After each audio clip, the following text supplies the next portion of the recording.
Hello students, welcome back to your favourite channel Kritika BLLB। I hope आप लोग बहुत अच्छे होंगे। और सॉरी थोड़ा सा लेट हो गया वीडियो आने में, थोड़ा सा हेल्थ नहीं ठीक थी, बट अभी आपके वीडियो कंटिन्यू आएंगे।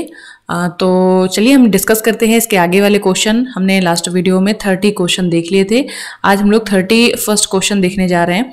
तो आप लोग एक चीज़ याद रखिएगा, सभी लोग पहले तो बेरेक्ट ले आइए। अगर आप एविडेंस में अच्छे नंबर लाना चाहते हैं तो आप लोग बेरेक्ट को बहुत अच्छे से पढ़ लीजिएगा, उसके सेक्शंस वगैरह पढ़ लीजिएगा, ठीक है। बाकी आप प्रीवियस ईयर का पेपर देख करके एनालाइज कर ही सकते हो कि किस तरीके से आपके क्वेश्चन पूछे जाते हैं। तो चलिए हम स्टार्ट करते हैं क्वेश्चन। और इस वीडियो के जो PDF की लिंक है वो मैं इसी वीडियो के डिस्क्रिप्शन में प्रोवाइड करा दूंगी, आप लोग जो है वहाँ से डाउनलोड कर लीजिएगा इसका क्वेश्चन पेपर। तो चलिए डिस्कस करते हैं। पहला क्वेश्चन है कि का चुराया हुआ माल यह जानते हुए कि वह चोरी का है प्राप्त करने का अभियुक्त है, किस धारा के अंतर्गत है? तो इसका सही जवाब है ऑप्शन नंबर C, साक्ष्य अधिनियम की धारा 14। नेक्स्ट क्वेश्चन है स्वीकृति एक कथन है। स्वीकृति जो है एक कैसा कथन है? मौखिक, दस्तावेजी, इलेक्ट्रॉनिक रूप से अंतर्विष्ट या उपरोक्त सभी। तो आपका सही जवाब है ऑप्शन नंबर D, उपरोक्त सभी, ठीक है। यानी मौखिक रूप से, दस्तावेज के माध्यम से और इलेक्ट्रॉनिक रूप से किसी भी तरीके से जो है स्वीकृति की जा सकती है। आपका अगला क्वेश्चन है भारतीय साक्ष्य अधिनियम के अंतर्गत स्वीकृति कौन कर सकता है? इनमें से स्वीकृति कौन कर सकता है? तो ऑप्शन है आपका कार्यवाही से संबंधित गवाह या कार्यवाही से संबंधित पक्षकार या एक अन्य पक्षकार या फिर न्यायालय। इनमें कौन कर सकता है? तो कार्यवाही से संबंधित जो पक्षकार होते हैं वो जो है स्वीकृति कर सकते हैं। नेक्स्ट क्वेश्चन है आपका कि भारतीय साक्ष्य अधिनियम की किस धारा में यह नियम प्रतिपादित किया गया है कि कुछ परिस्थितियों में स्वीकृति उसे करने वाले व्यक्ति द्वारा या उसकी ओर से साबित की जा सकती है? तो इसका सही आंसर है ऑप्शन नंबर D, धारा 21 में यह नियम प्रतिपादित किया गया है कि कुछ परिस्थितियों में स्वीकृति उसे करने वाले व्यक्ति के द्वारा या फिर उसकी ओर से साबित की जा सकती है। नेक्स्ट क्वेश्चन है भारतीय साक्ष्य अधिनियम की कौन सी धारा सिविल मामले से संबंधित है? तो यहाँ पर आप लोग याद रखिएगा, आपकी धारा 23 जो है बेरेक्ट में आप लोग जब देखोगे तो धारा 23 जो है वो सिविल मामले से संबंधित है। नेक्स्ट क्वेश्चन है कि दांडिक कार्यवाही में संस्वीकृति विसंगत है। ऑप्शन A, जब यह उत्प्रेरणा के द्वारा की गई हो। ऑप्शन B, जब यह धमकी या वचन के द्वारा की गई हो। या ऑप्शन C, A, B दोनों। तो इसका सही आंसर है आप लोगों का C, option C, A, B दोनों, ठीक है। अगर संस्वीकृति को धमकी या फिर उत्प्रेरणा के द्वारा की गई है तो फिर वह जो है नेक्स्ट क्वेश्चन है कि भारतीय साक्ष्य अधिनियम की कौन सी धारा में पुलिस के समक्ष दी गई संस्वीकृति ग्राह्य नहीं है? तो इसका ऑप्शन है ऑप्शन A, धारा 25, धारा 27 या 41 या 17। तो अब इसमें आप लोग थोड़ा सा एक चीज देख लो कि संस्वीकृति जो है आपकी वो धारा 17 से लेकर के 31 तक दी गई। यहाँ पर ये याद रखो आप लोग कि धारा 17 से लेकर के धारा 31 तक संस्वीकृति दी गई है। धारा 17 में जो है संस्वीकृति की परिभाषा दी गई है और धारा 31 में दिया गया है कि संस्वीकृतियां निश्चायक सबूत नहीं है किंतु विबंध कर सकती हैं। ये विबंध कर सकती हैं लेकिन ये कंक्लूसिव प्रूफ नहीं है। नेक्स्ट क्वेश्चन है आपका भारतीय साक्ष्य अधिनियम की धारा 27 को भारतीय संविधान के अनुच्छेद 14 के अंतर्गत किस प्रकरण में वैध घोषित किया गया है? ऑप्शन इसके अशोक कुमार महेश्वरी बनाम उत्तर प्रदेश राज्य, या मिर्जा अकबर बनाम किंग राज्य, या फिर स्टेट ऑफ यूपी बनाम देवमन उपाध्याय, या मोहम्मद इनायतुल्लाह बनाम स्टेट ऑफ महाराष्ट्र। तो इसका आपका करेक्ट आंसर है ये option number C, state of UP बनाम देवमन उपाध्याय। इस मामले में धारा 27 को भारतीय संविधान के अनुच्छेद 14 के अंतर्गत लीगल ठहराया गया है, वैध ठहराया गया है। नेक्स्ट क्वेश्चन है प्रलोभन, धमकी, वचन से पैदा हुए मन पर प्रभाव के दूर हो जाने के पश्चात की गई संस्वीकृति। तो ऐसे संस्वीकृति का वर्णन जो है किस धारा में दिया गया है? धारा 28, धारा 24 या धारा 29 या धारा 30। तो इसका सही जवाब है धारा 28, ठीक है। धारा 28 में दिया गया है कि प्रलोभन, धमकी या वचन से पैदा हुए मन पर प्रभाव के दूर हो जाने के पश्चात की गई संस्वीकृति सुसंगत होगी। क्वेश्चन है आपका कि न्यायकेतर संस्वीकृति का अर्थ है वह संस्वीकृति जो, यानी न्यायकेतर संस्वीकृति कौन सी होगी? जो न्यायालय के समक्ष न्यायालय में मजिस्ट्रेट के समक्ष की गई है, या पुलिस अधिकारी से की गई है, या डॉक्टर से की गई है। तो देखो, पुलिस अधिकारी के समक्ष जो संस्वीकृति की जाएगी, पहली बात तो उसको एडमिट नहीं किया जाएगा। दूसरा क्या है, न्यायालय के समक्ष अगर की जाएगी संस्वीकृति तो वो आपकी न्यायिक संस्वीकृति होगी। और ऑप्शन सी जो है ये आपका सही आंसर है, डॉक्टर से की गई जो संस्वीकृति होगी उसको न्यायिकेतर संस्वीकृति बोलेंगे। ठीक है, अगला क्वेश्चन आपका है 41, सह अभियुक्त की स्वीकारोक्ति साक्ष्य के रूप में माना जाएगा। जो सह अभियुक्त हैं, कभी कभी किसी मामले में एक से अधिक अपराधी होते हैं, ठीक है, तो उसमें जो है अगर एक अभियुक्त के द्वारा अपने साथी के लिए कोई भी बात बोलता है या किसी भी बात को एडमिट करता है तो ये कैसा साक्ष्य होगा। तो धारा 41 में ऑप्शन है कि पर्याप्त साक्ष्य होगा, कमजोर साक्ष्य होगा, या पूर्णतया विश्वसनीय साक्ष्य होगा, या सारभूत साक्ष्य होगा। तो इसका सही जवाब है आपका कमजोर साक्ष्य होगा। ठीक है, ये कोई क्या पर्याप्त साक्ष्य नहीं होगा, ना ही विश्वसनीय साक्ष्य होगा, ये आपका एक कमजोर साक्ष्य होगा। अगला है कि एक अभियुक्त के द्वारा की गई संस्वीकृति दूसरे सह अभियुक्त के विरुद्ध भारतीय साक्ष्य अधिनियम की किस धारा में सुसंगत होगी। तो ये जो है ऐसा भी नहीं है कि एक अभियुक्त के द्वारा अपने सह अभियुक्त के बारे में अगर कोई भी बात को स्वीकार किया जा रहा है तो बिल्कुल ही एडमिट नहीं किया जाएगा या रेलेवेंट नहीं होगा। रेलेवेंट होगा, लेकिन अभी ऊपर हम लोगों ने जैसे देखा कि ये एक वीक एविडेंस माना जाता है। ठीक है, तो इसका अगर बात करें आपका क्वेश्चन नंबर 42 का ऑप्शन करेक्ट कौन सा होगा, तो इसका सही जवाब है धारा 30। धारा 30 में एक सह अभियुक्त के द्वारा की गई संस्वीकृति दूसरे सह अभियुक्त के विरुद्ध भारतीय साक्ष्य अधिनियम के अंतर्गत एक सुसंगत साक्ष्य माना गया है। नेक्स्ट आपका है मृत्युकालिक घोषणा जो है का प्रावधान भारतीय साक्ष्य अधिनियम की किस धारा में दिया गया है। डाइन डिक्लेरेशन के बारे में आप लोगों ने पढ़ा होगा कि ऐसा डिक्लेरेशन या ऐसी घोषणा जब व्यक्ति मर रहा होता है, यानी मरने के कुछ सेकंड या कुछ मिनट पहले उसने जो भी कहा होता है तो उसको मृत्युकालिक घोषणा कहते हैं। अब ये किस धारा में दिया गया है, ऑप्शन है इसके 32, धारा 32(4), धारा 32(1), धारा 32(7), धारा 32(8). तो इसमें ये याद रखना बहुत ही इंपॉर्टेंट सेक्शन है, ये वेरी वेरी इंपॉर्टेंट है आप लोगों का जो है। इसमें डाइन डिक्लेरेशन से रिलेटेड आपको कई क्वेश्चन देखने को मिलेंगे, सबसे ज़्यादा इसके सेक्शन और जो है केसेस से रिलेटेड आते हैं। ठीक है, तो ये धारा 32(1) आप लोग याद रखना। अगला आपका क्वेश्चन है, नेक्स्ट आपका क्वेश्चन है कि साक्ष्य अधिनियम का कौन सा प्रावधान अनुश्रुत साक्ष्य के नियम को अपवादित करता है। अब इसमें आप लोगों का जो डाइन डिक्लेरेशन था वो भी इसी के अंतर्गत आता है। जैसे कि आप सभी लोगों को पता है जो हियरसे एविडेंस है उनको एडमिट नहीं किया जाता है। ठीक है, लेकिन कुछ ऐसी परिस्थितियां होती हैं जहां पर व्यक्ति को नहीं बुलाया जा सकता है कोर्ट में एज अ विटनेस, तो वो किन धाराओं के अंतर्गत आता है। तो ये आपका इसका सही जवाब है धारा 32 से लेकर के 33 तक, ये याद रखना आप लोग। धारा 32 में कुल जो है 8 पॉइंट दिए गए हैं, कुछ 8 परिस्थितियां दी गई हैं जिन परिस्थितियों में जो है एक व्यक्ति को उसका कथन देने के लिए कोर्ट में नहीं बुलाया जा सकता है। जिनमें सबसे पहला जो है 32 में 1 में ही आपका डाइन डिक्लेरेशन आता है कि अगर जो व्यक्ति मर ही गया है, मतलब अब इस दुनिया में नहीं है, तो उसको कोर्ट में कैसे बुलाया जा सकता है कि आप जो है कोर्ट में आइए और गवाही दीजिए आकर के। ठीक है, नेक्स्ट क्वेश्चन आपका है कि साक्ष्य विधि में कारोबार के अनुक्रम में की गई घोषणा। अब ये भी आपका 32 में जो हमने 8 पॉइंट बोले तो दूसरा यही आता है आपका जो है 32(2) में, यानी 32(2) में ही आता है कि कारोबार के अनुक्रम में की गई घोषणा जो है ग्राह्य है। अब नेक्स्ट क्वेश्चन है कि मृत्युकालिक कथन साक्ष्य के रूप में अग्राह्य होता है यदि वह, यानी जो डाइन डिक्लेरेशन है कब उसको जो है एडमिट नहीं किया जाएगा कोर्ट में। ऑप्शन है अपूर्ण है, या फिर मौखिक है, या पुलिस के द्वारा अभिलिखित है, या फिर संकेतों द्वारा संकेतों द्वारा अभिव्यक्त है। देखो, अगर संकेतों के द्वारा अभिव्यक्त है तब भी वो एडमिट किया जाएगा, फिर वो मौखिक हो या और रिटन में हो वो भी एडमिट किया जाएगा, पुलिस अधिकारी के द्वारा अगर अभिलिखित किया गया वो भी एडमिट किया जाएगा।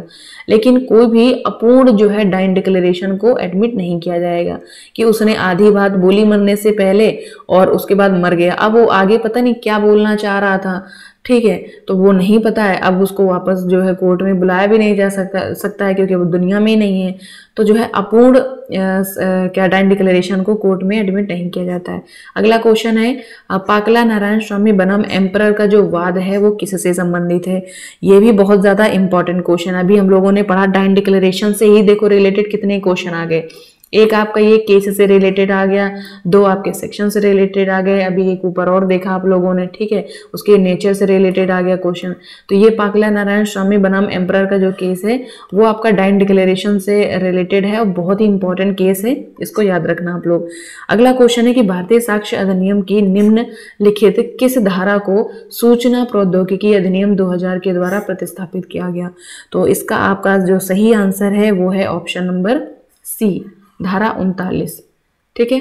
नेक्स्ट क्वेश्चन है आपका, भारतीय साक्ष्य अधिनियम की किस धारा के अंतर्गत द्वितीयवाद या विचारण के वर्जन हेतु पूर्ण निर्णय सुसंगत है? तो इसका आपका सही जवाब है धारा 40, ठीक है, धारा 40 इसका करेक्ट आंसर है।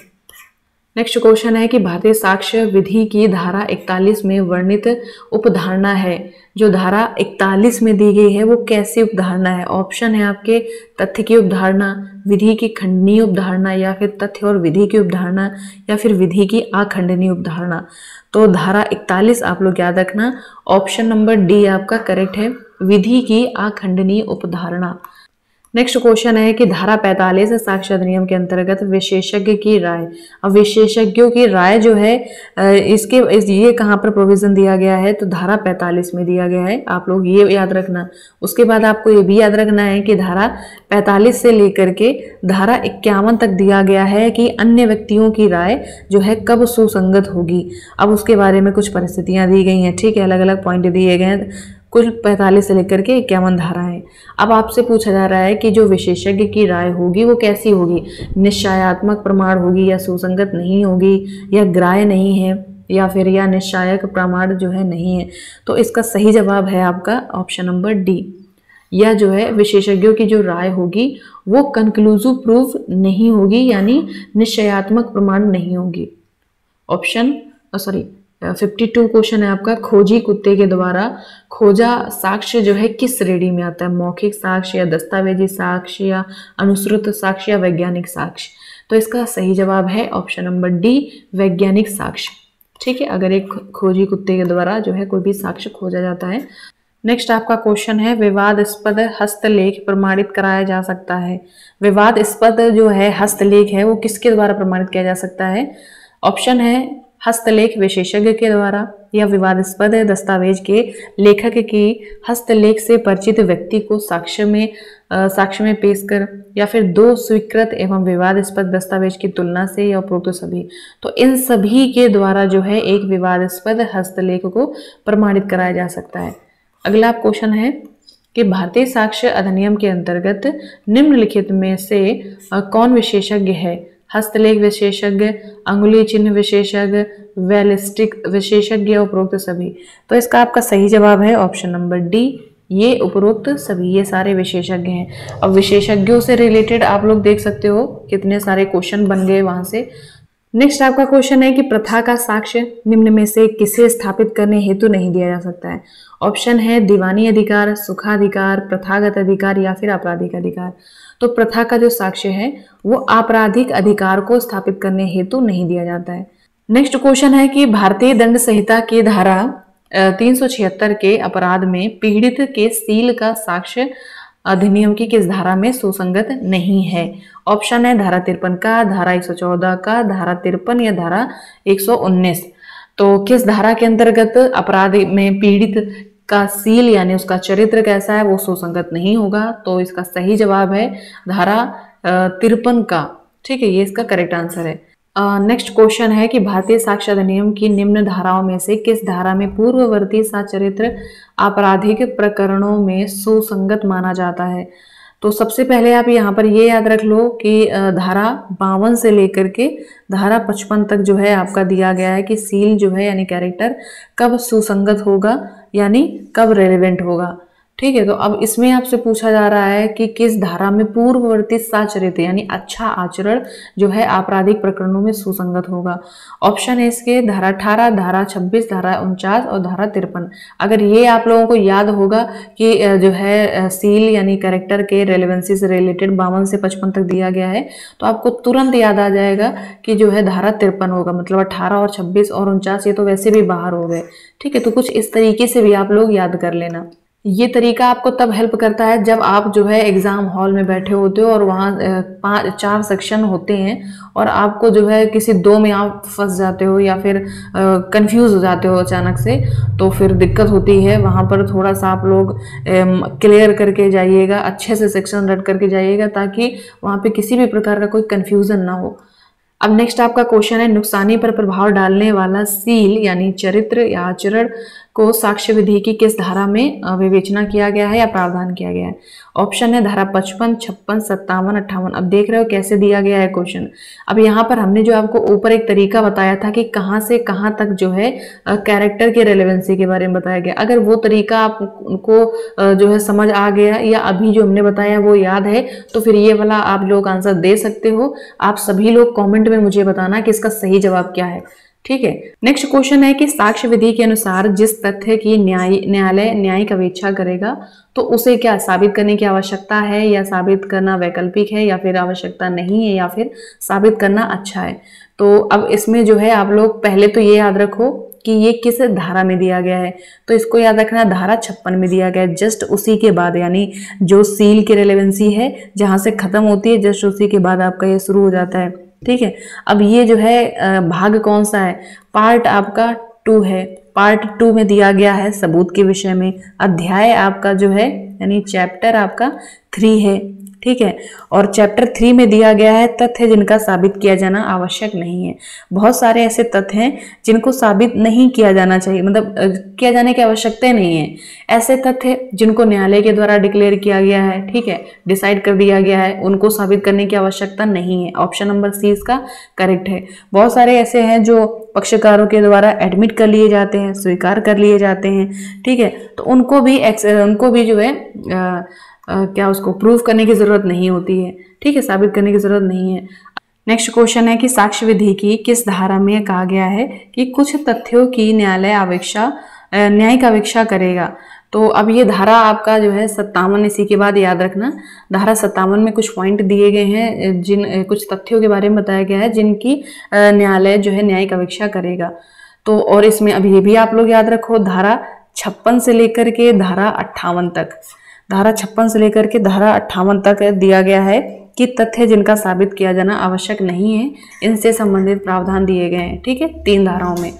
अब नेक्स्ट आपका क्वेश्चन है कि निम्न में से साक्ष्य अधिनियम की कौन सी धारा अनुश्रुत साक्ष्य नहीं है कि सिद्धांत को मान्यता प्रदान करती है। ध्यान से सुनो कि आपसे धारा पूछी जा रही है कि ऐसी कौन सी धारा है जो अनुश्रुत साक्ष्य जो है साक्ष्य नहीं है, यानी हियर से एविडेंस इज नॉट एविडेंस। इस सिद्धांत का प्रतिपादन कौन सी धारा कर रही है। तो इसमें ऑप्शन है धारा 60, धारा 64 और धारा 91 या धारा 92। कभी कभी इस तरीके से क्वेश्चन आ जाए तो थोड़ा सा एक ये भी तरीका लगा लेना या इस तरीके से भी सोच लेना। जैसे अभी ऊपर हम लोगों ने धारा 56, 57 देखा, ठीक है, और हम लोग स्टार्टिंग से पेपर सॉल्व करते आ रहे हैं, तो ये भी देख रहे हैं कि स्टार्टिंग से क्वेश्चन आपके मतलब एक स्टार्टिंग के जो सेक्शन है उनसे क्वेश्चन पूछे जा रहे हैं।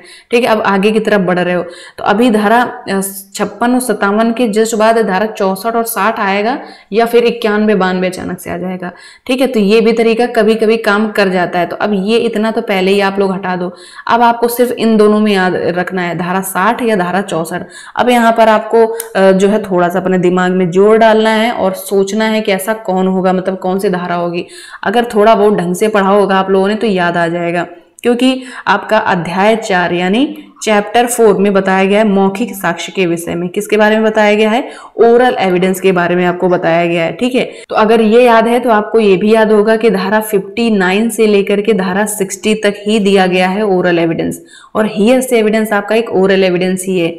ठीक है, तो 59 का ऑप्शन नहीं दिया गया है, एक आपको ऑप्शन दिया गया है वो है 60, तो ऐसे कर दिया आपने। ठीक है, तो कभी कभी हमें दिमाग में जो है ज्यादा प्रेशर डालने की जरूरत नहीं है। थोड़ा सा अगर सिस्टम से आपने पढ़ा हो थोड़ा स्ट्रेटेजी वाइज तो भी आंसर जो है आपके सही निकल जाएंगे। और इस तरीके से अगर पढ़ोगे ऐसे, आपको आंसर सही क्या है वो पता होने से ज्यादा ये पता होना चाहिए कि कौन सा आंसर नहीं है। ठीक है, क्योंकि जब सेक्शन आते हैं ना, अगर आपको कायदे से नहीं आते तो आप इतना कंफ्यूज हो क्योंकि आपको यही नहीं पता चल पाएगा कि इसमें हम सही आंसर कौन सा टिक करें, और फिर कंफ्यूजन में आपके बहुत सारे जो है आंसर गलत हो जाएंगे।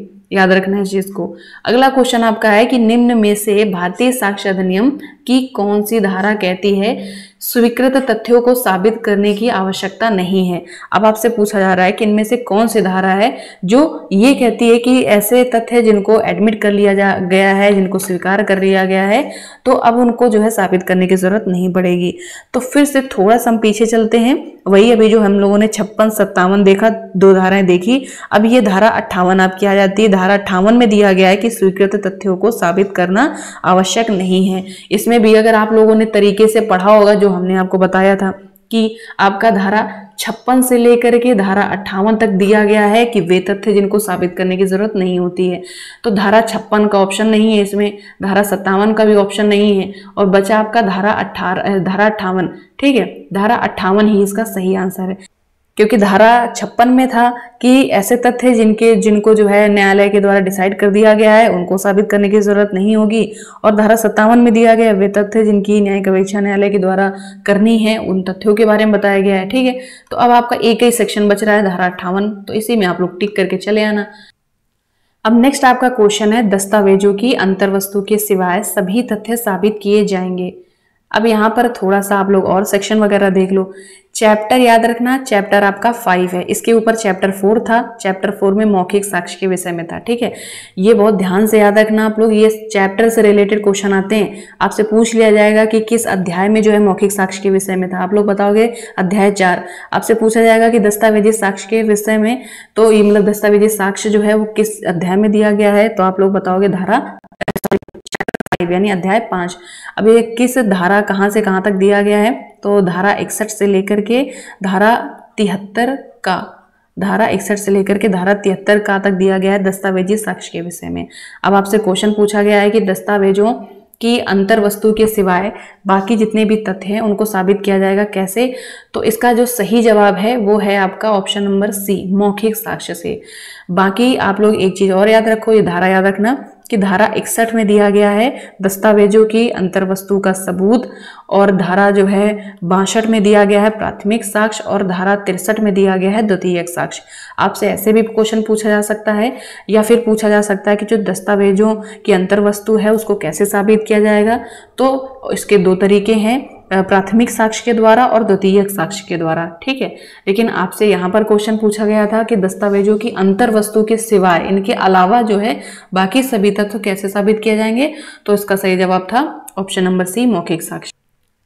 नेक्स्ट आपका क्वेश्चन है, सर्वोत्तम साक्ष्य का नियम का उदाहरण है। ऑप्शन है आपके धारा 60, धारा 64, धारा 91 या धारा 64। ठीक है, धारा 164।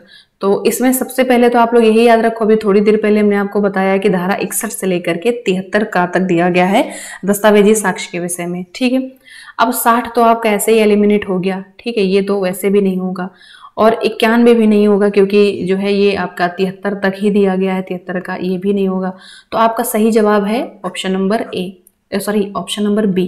ठीक है, तो ऐसे आप लोग याद रखना। धारा 64 में दिया गया है आपका कि दस्तावेजी जो साक्ष्य हैं उनको प्राथमिक साक्ष्य के द्वारा साबित किया जाना चाहिए, और इसी में जो है सर्वोत्तम साक्ष्य के बारे में दिया गया है। नेक्स्ट आपका जो है दस्तावेजों की अंतर्वस्तु सिद्ध की जाएगी, कैसे सिद्ध की जाएगी, थोड़ी देर पहले हमने आपको बताया कि द्वितीयक साक्ष्य के द्वारा भी साबित की जाएगी और प्राथमिक साक्ष्य के द्वारा। तो इसका सही जवाब है आपका ऑप्शन नंबर सी। ठीक है, ए बी दोनों। नेक्स्ट आपका क्वेश्चन है कि इनमें से कौन द्वितीयक साक्ष्य नहीं है, इनमें से कौन द्वितीयक साक्ष्य नहीं है, प्रमाणित प्रति या फिर मूल प्रति से बनाई गई प्रति, या फिर जहां अनेक दस्तावेज एक रूपात्मक प्रक्रिया से बनाए गए हैं, या फिर मूल से तुलना की गई प्रति। तो इसका आपका सही जवाब है कि जहां अनेक दस्तावेज एक ही रूपात्मक प्रक्रिया के द्वारा बनाए गए हैं, तो ये आपके द्वितीयक साक्ष्य नहीं होंगे। ठीक है, बाकी जो है प्रमाणित प्रति या फिर मूल प्रति से जो बनाई गई प्रतियां हैं, या फिर मूल से जो तुलना की गई प्रति हैं, ये सारे आपके जो है द्वितीयक साक्ष्य होंगे। अब नेक्स्ट क्वेश्चन है आपका कि साक्ष्य अधिनियम की किस धारा में लोक दस्तावेज का प्रावधान दिया गया है। धारा 73, धारा 74, धारा 75 या धारा 76। तो सबसे पहले अब इसमें ये याद रखो कि लोक दस्तावेज के संबंध में प्रावधान कहाँ से कहाँ तक दिए गए हैं आपके एक्ट में। तो अध्याय आपका 5 ही चल रहा है। ऊपर सबसे पहले दस्तावेजी साक्ष्य के विषय में बताया गया, धारा 61 से लेकर के धारा 73 का तक, लास्ट ये वाली धारा है, ठीक है। अब इसी के बाद आपका शुरू हो जाता है धारा 74 से लेकर के धारा 78 तक। और ये जो मैं बता रही हूँ तो ये बहुत इंपॉर्टेंट चीज बता रहे हैं, इसको बहुत ध्यान से आप लोग याद रखिएगा। अब आपका 74 से ही आपका लोक दस्तावेज शुरू हो रहा है, तो 73 तो वैसे भी नहीं आएगा, ठीक है। अब बचा 74, 75, 76। इन 3 में आप लोग याद रखना कि धारा 74 में दिया गया है आपका लोक दस्तावेज, और धारा 75 में दिया गया है आपका प्राइवेट दस्तावेज के बारे में, ठीक है। और धारा 76 में आपका दिया गया है लोक दस्तावेजों की प्रमाणित प्रतियों के बारे में, ओके। और धारा आपका 77 में दिया गया है प्रमाणित प्रतियों के पेश करने के द्वारा दस्तावेजों का सबूत। और सबसे नीचे जो है आपका धारा 78 में दिया गया है अन्य शासकीय दस्तावेजों का सबूत। अब हम थोड़ा सा डिटेल में इस वजह से पढ़ा रहे हैं, और वीडियो थोड़ा सा लंबा भी हो रहा है आप लोगों का, क्योंकि पता नहीं उसके बाद हमें टाइम मिल पाए ना मिल पाए बनाने का। अब आज मिला है तो हम सोच रहे हैं आपका कायदे से ही बना दें, ठीक है। तो आप लोग अच्छे से पढ़ लेना। और अगर आप लोगों को वीडियो से हेल्प तो डेफिनेटली होगी, उसमें कुछ शक नहीं है, ठीक है। लेकिन अगर आप पेपर दे करके आना, जिस दिन अगर अच्छा जाए पेपर, तो आप लोग इसी वीडियो में आकर के कमेंट एक बार जरूर करिएगा कि मैम आपने जो बताया था वो सच में ट्रिक जो है काम करी है या उससे कुछ हेल्प हुई है, ठीक है। तो चलिए, उम्मीद करते हैं आप लोगों का पेपर बहुत अच्छा जाए, हमारी यही कोशिश रहेगी हमेशा। अब नेक्स्ट आपका क्वेश्चन है कि भारतीय साक्ष्य अधिनियम की धारा 85 का के अंतर्गत न्यायालय के द्वारा किस प्रकार की उपधारणा की जा सकती है, ठीक है। बहुत ध्यान से सुनना, ये क्वेश्चन क्या है। अब यहाँ पर उपधारणा से रिलेटेड क्वेश्चन पूछा गया है। अब यहाँ पर आप लोग चाहो तो ये भी याद रखो कि धारा 79 से लेकर के धारा 90 का तक, कहाँ से कहाँ तक, ये आपका चैप्टर 5 ही चल रहा है, ठीक है। चैप्टर 5 है आपका। धारा 79 से लेकर के 90 का तक आपके दिए गए हैं दस्तावेजों के बारे में उपधारणा, ठीक है। अब इसमें आपको ये याद, क्वेश्चन आपसे पूछा गया है कि धारा 85 का के अंतर्गत न्यायालय के द्वारा किस प्रकार की उपधारणा की जा सकती है, लिखित करार या मौखिक करार या फिर इलेक्ट्रॉनिक करार या इनमें से कोई नहीं। तो धारा 85 में आपका इलेक्ट्रॉनिक करार के बारे में, उपधारणा के बारे में दिया गया, ठीक है। तो ये आप लोग याद रखना। ये अमेंडमेंट आया था आपका जो 2000 का आया था अमेंडमेंट, ठीक है, 2002 नहीं।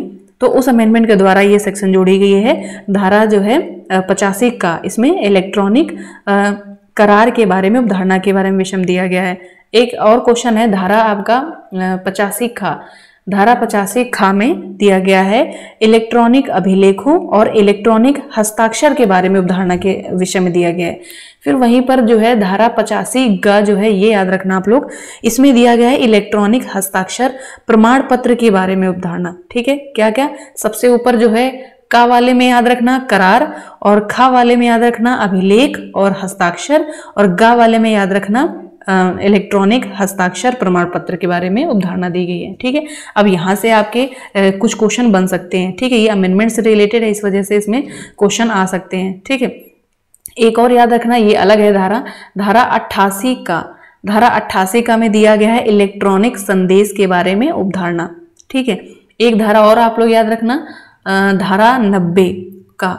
धारा 90 का में दिया गया है 5 वर्षीय पुराने इलेक्ट्रॉनिक अभिलेखों के बारे में उपधारणा, ठीक है। ये वीडियो थोड़ा सा पीछे करके एक बार फिर से हमने जो बोला आपको फिर से एक बार सुन लेना, ये इंपॉर्टेंट है, यहाँ से क्वेश्चन आ जाएंगे क्योंकि अमेंडमेंट से रिलेटेड क्वेश्चन आते हैं। नेक्स्ट आपका है, किसी अपराध को सिद्ध करने का भार किस पर होता है। कोई अपराध होता है, उसको साबित करने का भार किस पर होता है। अब ये नया चैप्टर आ गया आपका, यहाँ भाग आपका भाग 3, ठीक है। हम लोगों ने भाग 1 देख लिया, भाग 2 देख लिया, और अब यहाँ पर आ गए हम लोग भाग 3 में। भाग 3 में दिया क्या है, यानी पार्ट 3 में साक्ष्य का पेश किया जाना और प्रभाव, ठीक है। ये साक्ष्य को पेश कैसे किया जाएगा, किस तरीके से किया जाएगा, कौन करेगा और इसका प्रभाव क्या होगा, ये दिया गया है भाग 3 में, ठीक है। और याद रखना आप लोग, एविडेंस एक्ट में 3 आपके पार्ट दिए गए हैं और सेक्शन जो है 167 इसमें सेक्शन दी गई हैं, ठीक है। और चैप्टर 11 दिए गए हैं, ये आप लोग याद रखना, ये इंपॉर्टेंट है, यहाँ से क्वेश्चन आते हैं, बनते हैं। क्वेश्चन हमारा ये क्या है कि हाँ, तो कहाँ पे थे हम लोग, सबूत का साक्ष्य को पेश किया जाना और इसका प्रभाव दिया गया है भाग 3 में। और अब यहाँ पे अध्याय कौन सा है आपका, अध्याय याद रखना आप लोग, यानी चैप्टर 7। चैप्टर 7 में आपका दिया गया है सबूत के भार के विषय में, यानी बर्डन ऑफ प्रूफ के बारे में किस चैप्टर में दिया गया है, चैप्टर 7 में दिया गया है। अब यहाँ पर सेक्शन भी आप लोग याद रखना, सेक्शन आपका है 101 से लेकर के धारा 114 का, ठीक है, कहां से कहां तक दिया गया है, धारा 101 से लेकर के धारा 114 का में दिया गया है आपका बर्डन ऑफ प्रूफ के विषय में बताए गए हैं, ठीक है। चलिए अब इसके आगे इस क्वेश्चन का आंसर देख लेते हैं कि किसी अपराध को सिद्ध करने का भार किस पर होता है। ऑप्शन है आपके, अभियोजन पक्ष पर होता है, या फिर अभियुक्त पर होता है, या दोनों पर होता है, या फिर न्यायालय के विवेक पर निर्भर करता है। तो थोड़ा सा अगर आप लोग दिमाग लगाओगे तो इसका आंसर आपको मिल जाएगा कि जो है अपराध को सिद्ध करने का भार अभियोजन पक्ष पर होता है, जिसके द्वारा अपराध लगाया गया है, मतलब आरोप लगाया गया है कि इन्होंने चोरी करी है, तो बर्डन ऑफ प्रूफ उन्हीं के ऊपर होता है कि भाई आप साबित करिए कि इन्होंने चोरी की। कैसे साबित कर पाएंगे कि इन्होंने ही चोरी करी है, ठीक है। जब वो साबित कर देते हैं तो फिर ये बर्डन ऑफ प्रूफ चला जाता है किसके ऊपर, अभियुक्त के ऊपर, कि अब आप साबित करिए कि आपने नहीं चोरी करी है। चलिए अगला क्वेश्चन देख लेते हैं। क्वेश्चन है आपका कि जिस तथ्य को साबित करना है उसे कहते हैं। अब इसमें आप सेक्शन अगर पढ़ना चाहो तो आपको वो भी बता दे कि सबूत का भार यानी बर्डन ऑफ प्रूफ किस धारा में दिया गया है, तो धारा 101 में दिया गया है। ये आप लोग याद रखना, शायद इससे रिलेटेड क्वेश्चन आ जाए।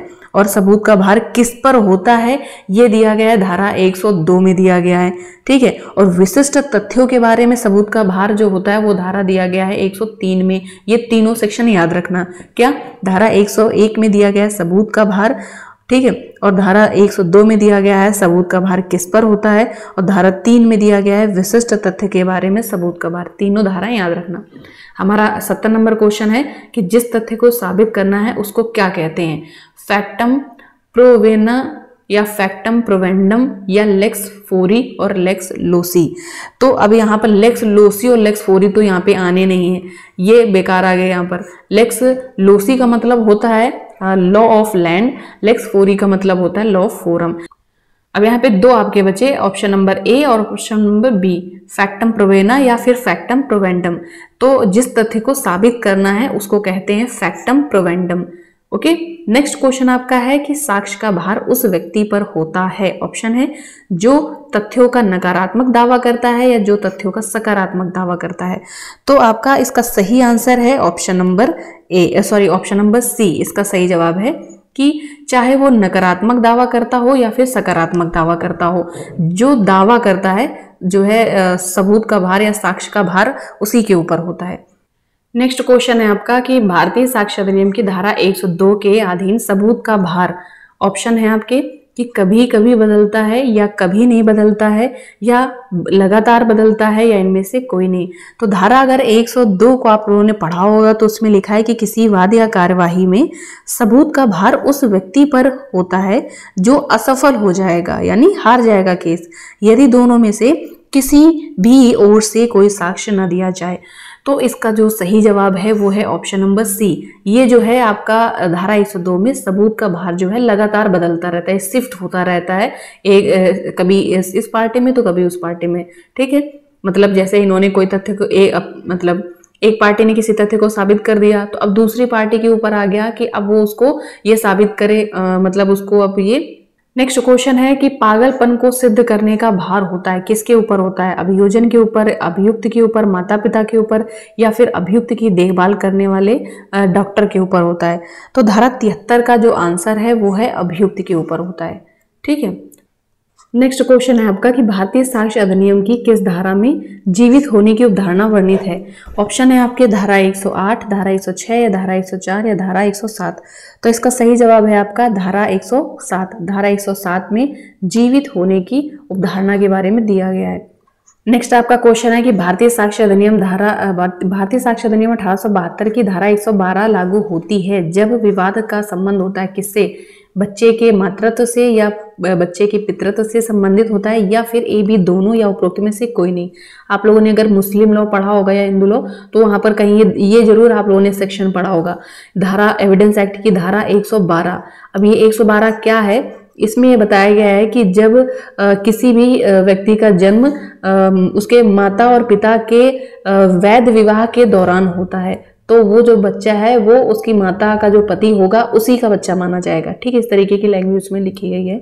और या फिर अगर उन दोनों का डाइवोर्स हो जाता है, दोनों अलग हो जाते हैं, तो 280 दिन के भीतर अगर उसका जन्म होता है, ठीक है, 280 दिन के भीतर अगर उसका जन्म होता है तब भी वो जो है उसी का जो है लड़का माना जाएगा, या वो व्यक्ति जो है उसकी माता का जो पति है वही उसका पिता माना जाएगा। ठीक है, उसका वैध जो है बच्चा माना जाएगा।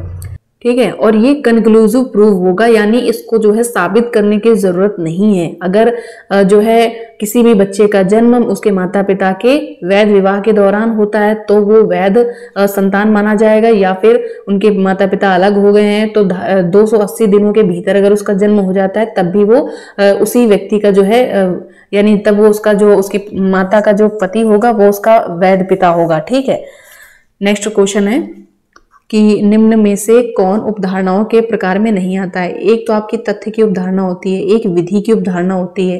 ठीक है, दूसरा ऑप्शन आपका है कि काल्पनिक उपधारणा, या फिर ऑप्शन डी है विधि एवं तथ्य की मिश्रित उपधारणा। तो आपसे क्वेश्चन पूछा गया है कि इनमें से कौन एक है जो उपधारणा के अंतर्गत नहीं आता है। तो सी वाला आप लोगों ने ये नहीं देखा होगा, ये नहीं सुना होगा, काल्पनिक उपधारणा, इनको जरूर देखा होगा, तथ्य की उपधारणा और विधि की उपधारणा। ठीक है, अब नेक्स्ट आपका क्वेश्चन है, ये आपका बहुत ज्यादा इंपॉर्टेंट क्वेश्चन है। भारतीय साक्ष्य अधिनियम की किस धारा में दहेज मृत्यु के बारे में उपधारणा करी गई। वेरी वेरी इंपॉर्टेंट क्वेश्चन है, इसका सी करेक्ट आंसर है धारा 113B। ये याद रखना, ये आपका कई बार क्वेश्चन में पूछा गया एग्जाम में। ठीक है, धारा 113B में दहेज मृत्यु के बारे में उपधारणा करी गई है। तो अब मैं आप लोगों से यहाँ पर ये क्वेश्चन पूछ रही हूँ कि जो है धारा 113A में किसकी उपधारणा दी गई, ये आप लोग मुझे कमेंट में बताओगे। ठीक है, तो उम्मीद करती हूँ कि सभी लोग इसका सही जवाब दोगे और कमेंट में बताइएगा जरूर। मैं नेक्स्ट वीडियो में जो है आपका नाम लूंगी कि कितने बच्चों ने इसका सही जवाब दिया है। ठीक है, तो चलिए फिर मिलते हैं नेक्स्ट वीडियो में, नेक्स्ट पार्ट में। तब तक के लिए बाय बाय, टेक केयर।